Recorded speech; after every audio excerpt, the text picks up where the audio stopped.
एक बार की बात है जब पांचों भाइयों में सबसे बड़े युधिष्ठिर इंद्रप्रस्थ नगर पर राज्य कर रहे थे। उस समय हस्तिनापुर का राजकुमार दुर्योधन था और पांचों पांडव उसके चचेरे भाई थे। दुर्योधन कौरवों में सबसे बड़ा था और अपने चचेरे भाइयों यानी पांडवों से जलता था। दुर्योधन सबसे ज्यादा अपने चालाक मामा शकुनी को मानता था। शकुनी ने दुर्योधन को सलाह दी कि वो पांडवों को जुआ खेलने के लिए आमंत्रित करे। पांडवों ने अपने भाई दुर्योधन का निमंत्रण स्वीकार कर लिया। उस सभा में भरत वंश के शासक धृतराष्ट्र, भीष्म पितामह, द्रोणाचार्य और महात्मा विदुर जैसे महान लोग भी उपस्थित थे। शकुनी मामा ने छल कपट से पांडवों को हराना शुरू किया। इस खेल में पांडव अपना राज्य हार गए। धर्मराज युधिष्ठिर ने स्वयं और अपने चारों भाइयों को भी दांव पर लगाया और हार गए।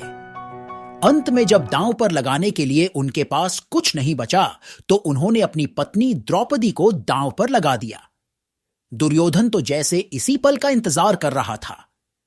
शकुनी मामा की मदद से उसने जुए में द्रौपदी को भी जीत लिया। द्रौपदी को जीतने के बाद दुर्योधन ने अपने भाई दुशासन को आदेश दिया कि वो द्रौपदी को भरी सभा में बाल पकड़ा बेचकर और घसीटते हुए लेकर आए।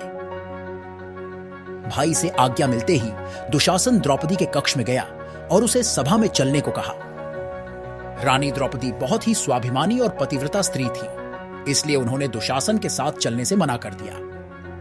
दुशासन ने गुस्से में आकर द्रौपदी के बाल पकड़ लिए और उसे खींचते हुए भरी सभा में लाकर खड्डे ढा कर दिया। दुर्योधन ने दुशासन को आज्ञा दी कि वो द्रौपदी को भरी सभा में निर्वस्त्र कर दे। दुशासन ने जैसे ही द्रौपदी के वस्त्र को हाथ लगाया, द्रौपदी ने श्री कृष्ण को मदद के लिए पुकारा। श्री कृष्ण अपने भक्तों को कभी नाराज नहीं करते। कृष्ण ने जब द्रौपदी की करुण पुकार सुनी तो उन्होंने द्रौपदी की साड़ी को बढ़ाना शुरू कर दिया। दुशासन द्रौपदी का चीर खींचता रहा, लेकिन वो जितना खींचता वस्त्र उतना बढ़ता जाता। अंत में दुशासन थककर हार गया, किंतु द्रौपदी का वस्त्र हरण नहीं कर सका। ऐसा कहा जाता है महाभारत युद्ध के पीछे सबसे बड़ा कारण द्रौपदी चीरहरण ही था।